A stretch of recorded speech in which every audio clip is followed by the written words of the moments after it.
ಬೇಕೇ ಬೇಕು ಎತ್ತಕ್ಕಾಗಿ ಹೋರಾಟ ಎತ್ತಕ್ಕಾಗಿ ಹೋರಾಟ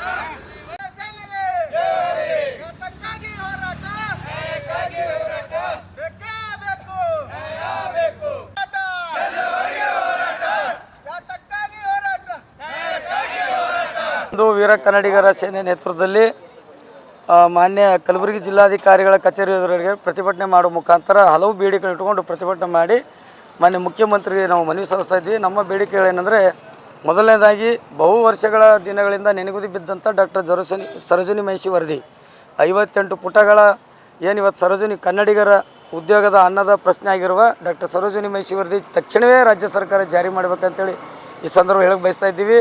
ಅದೇ ರೀತಿ ಈಗಾಗಲೇ ಏನದ ನಮ್ಮ ಕಲಬುರಗಿಯಲ್ಲಿ ಈ ಒಂದು ವಿಮಾನ ನಿಲ್ದಾಣ ಬಹುದಿನಗಳಿಂದ ಇವತ್ತೇನದ ಚಾಲ್ತಿಯಲ್ಲಿಲ್ಲ. ಹಾಗಾಗಿ ದಯಮಾಡಿ ಪುನರ್ ಆರಂಭಿಸಬೇಕಂತ ಅದನ್ನು ಕೂಡ ಒತ್ತಾಯಿಸ್ತಾ ಇದ್ದೀವಿ. ಅದರಲ್ಲಿ ರಸ್ತೆ ಅಗಲೀಕರಣ ಮಾಡಬೇಕಂತೇಳಿ 3ನೇ ಬೇಡಿಕೆ ಆಗಿದ್ದು, 4ನೇದು ನಮ್ಮ ಕಲಬುರಗಿ ಜಿಲ್ಲೆಯಲ್ಲಿ ಬೀದಿ ವ್ಯಾಪಾರಿಗಾಗಿ ಹಲವಾರು ಮಾರುಕಟ್ಟೆಗಳನ್ನು ಕಟ್ಟಿ ಸಮಸ್ತ ರಾಜ್ಯ ಸರ್ಕಾರದ ಮತ್ತು ಕೇಂದ್ರ ಸರ್ಕಾರದ ಮೂಲ ಸೌಕರ್ಯಗಳನ್ನು ಬೀದಿ ವ್ಯಾಪಾರಿಗಳಿಗೆ ಸಮರ್ಪಕವಾಗಿ ನೀಡಬೇಕಂತೇಳಿ ಆಗ್ರಹಿಸ್ತಾ ಇದ್ದೀವಿ. ಅದೇ ರೀತಿ ಏನಿವತ್ತು ದಿನನಿತ್ಯ ನೋಡ್ತಾ ಇದ್ದೀವಿ, ನಮ್ಮ ಬದುಕಿಗೆ ಅನಿಲು ಅಡಿಗೆ ಗ್ಯಾಸ ಏನಿವತ್ತು ದಿನನಿತ್ಯ ಪ್ರತಿಯೊಬ್ಬರಿಗೂ ಉಪಜೀವನಗೋಸ್ಕರ ಅನುಕೂಲ ಆಗ್ತಾಯಿಲ್ಲ. ಅಂಥ ಒಂದು ನೆರೆಯ ರಾಷ್ಟ್ರಗಳಲ್ಲಿ ಯುದ್ಧದ ಪರಿಣಾಮವಾಗಿ ಗ್ಯಾಸ್ ಇವತ್ತು ಮಾನ್ಯ ಮುಖ್ಯಮಂತ್ರಿಗಳಾಗಲಿ ಮಾನ್ಯ ಜಿಲ್ಲಾಧಿಕಾರಿಗಳು ಏನು ಹೇಳ್ತಾರೆ, ಎಲ್ಲಿ ಅನಿಲ ಅಡಿಗೆ ಗ್ಯಾಸ್ಗಳನ್ನು ಯಾವುದೇ ರೀತಿ ಕಮ್ಮಿ ಇಲ್ಲತ್ತ. ಆದರೆ ಇಲ್ಲಿ ದಲ್ಲಾಳಿಗಳ ಏಜೆಂಟ್ಗಳ ಮುಖಾಂತರ ಏನಿವತ್ತು 950ಕ್ಕೆ ಪಡಿತಕ್ಕಂಥ ಸಿಲಿಂಡ್ರ ಇವತ್ತು 2000ದಲ್ಲಿ ಕಳ್ಳ ಸಾಗಾಣಿಕೆಯಲ್ಲಿ ಮಾರಾಟವಾಗ್ತಿದೆ. ಹಾಗಾದರೆ ಜಿಲ್ಲಾಡಳಿತ ಎಲ್ಲಿ ಏನು ಮಾಡ್ತಿದೆ ಅಂತೇಳಿ ಪ್ರಶ್ನೆ ಕಾಡ್ತಾ ಇದೆ. ಹಾಗಾಗಿ ದಯಮಾಡಿ ಸಮಸ್ತ ಏನಿವತ್ತು ಕಲಬುರಗಿ ಜಿಲ್ಲೆಯಲ್ಲಿ ಎಷ್ಟೋ ಏಜೆನ್ಸಿಗಳಿವೆ, ಸಂಸ್ಥೆಗಳಿವೆ, ಅನಿಲ ಅಡಿಗಳನ್ನು ವಿತರಣೆ ಮಾಡ್ತಕ್ಕಂಥ ಗ್ಯಾಸ್ ವಿತರಣೆ ಮಾಡ್ತಕ್ಕಂಥದ್ದು, ಅಲ್ಲಿ ಎಲ್ಲ ಜಿಲ್ಲಾಧಿಕಾರಿ ಸಮರ್ಪಕವಾಗಿ ಅವಕ್ಕೆ ಭೇಟಿ ನೀಡಿ ಕಟ್ಟುನಿಟ್ಟಿನ ಆದೇಶವನ್ನು ಹೊರಡಿಸಬೇಕು. ಏನಾದರೂ ಕಳ್ಳ ಸಾಗಾಣಿಕೆಯಲ್ಲಿ ಮಾರಾಟ ಕಂಡು ಬಂದರೆ ಅವರ ಪರವಾನಗಿ ರದ್ದು ಮಾಡಿ ಅವ್ರಿಗೆ ಕ್ರಿಮಿನಲ್ ಕೇಸ್ ಆಗ್ತೀವಿ ಅಂತೇಳಿ ಮಾನ್ಯ ಜಿಲ್ಲಾಧಿಕಾರಿಗಳು ಭೇಟಿ ನೀಡಿ ಆದೇಶ ಮಾಡಬೇಕಂತೇಳಿ ಆಗ್ರಹಿಸ್ತಿದ್ದೀವಿ. ಅದೇ ರೀತಿ ಇನ್ನೂ ಹಲವಾರು ಬೇಡಿಕೆಗಳನ್ನು ಇಟ್ಕೊಂಡು ಇವತ್ತೇನದ ನಾವು ಪ್ರತಿಭಟನೆ ಮಾಡಿ ಮಾನ್ಯ ಮುಖ್ಯಮಂತ್ರಿಗಳು ಮನವಿ ಕೊಡ್ತಾ ಇದ್ದೀವಿ.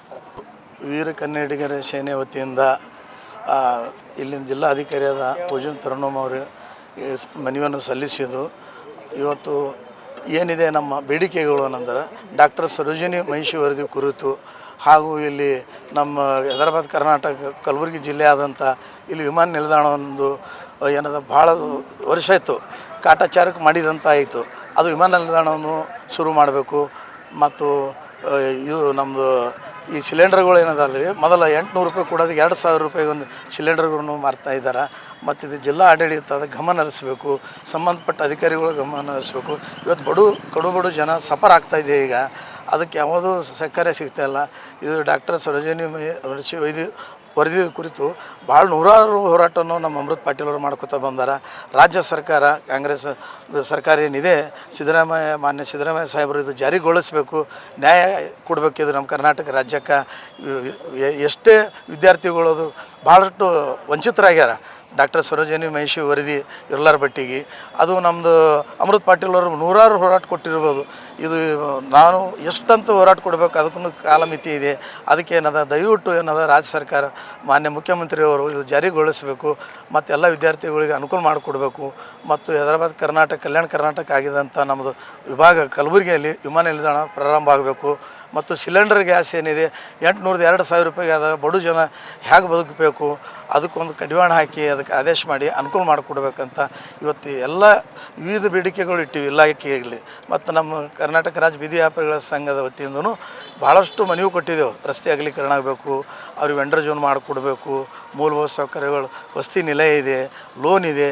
ಇನ್ನು ಅವರಿಗೆ ಜಿಲ್ಲಾಡಳಿತ ಮಹಾನಗರ ಪಾಲಿಕೆ ವಂಚಿತರು ಮಾಡ್ಯಾರ. ಬೀದಿ ವ್ಯಾಪಾರಿಗಳು ಬೀದಿ ಪಾಲು ಮಾಡಿ ಇಟ್ಟಿದ್ದಾರೆ. ಅಂದರೆ ಇದೇನು ನ್ಯಾಯ? ಸರ್ಕಾರದಲ್ಲಿ ಅಮೆಂಡ್ಮೆಂಟ್ ಪಾಸ್ ಆದರೂ ಕೂಡ ನ್ಯಾಯಬದ್ಧವಾಗಿದ್ದರೂ ಕೂಡ ಮಾಡ್ತಾಯಿಲ್ಲ ಅಂದರೆ ಅದಕ್ಕೆ ನಾವು ಖಂಡಿಸ್ತೀವಿ. ಇದ್ರ ಮೇಲೇನು ಕ್ರಮ ತೊಗೋಬೇಕು ಸಂಬಂಧಪಟ್ಟ ಅಧಿಕಾರಿಗಳಿಗೆ. ಇವತ್ತೇನು ಮನವಿ ಸಲ್ಲಿಸ್ತಾ ಇದ್ದೀವಿ ನಾವು ವೀರ ಕನ್ನಡಿಗರ ಸೇನೆ ವತಿಯಿಂದ. ಮತ್ತು ಬೀದಿ ವ್ಯಾಪಾರಿಗಳದೂ ಕೆಲವು ಸಮಸ್ಯೆಗಳವ, ಇದರಲ್ಲಿ ನಾವು ಲಿಖಿತನಲ್ಲಿ ಕೊಟ್ಟಿದ್ದೆವು. ಅದಕ್ಕೆ ಸ್ಪಂದಿಸಿ ಅದಕ್ಕೆ ನಾವು ಬೇಡಿಕೆಯಾಗಿ ಈಡೇರಿಸಬೇಕು. ಒಂದು ವೇಳೆ ಮಾಡಿದಿಲ್ಲ ಅಂದ್ರೆ ಮತ್ತು ನಾವು 15 ದಿನದ ಗಡುವು ಕೊಡ್ತೀವಿ. ಅನ್ನತ್ತೇನೆ ರಸ್ತಾ ರೋಕು ಮತ್ತು ಧರಣಿ ಸತ್ಯಾಗ್ರಹ ಅದಕ್ಕೆ ಹೊಣೆಗಾರ ಸಂಬಂಧಪಟ್ಟ ಅಧಿಕಾರಿಗಳು ಅಥವಾ ಅಂತ ಹೇಳಕ್ಕೆ ಬಯಸ್ತೀನಿ. ಲಘುದಾಗಿ ಮಾಡ್ಬೇಕಂತ ನಾವು ವಿನಂತಿ ಮಾಡ್ಕೊಳ್ತೀನಿ.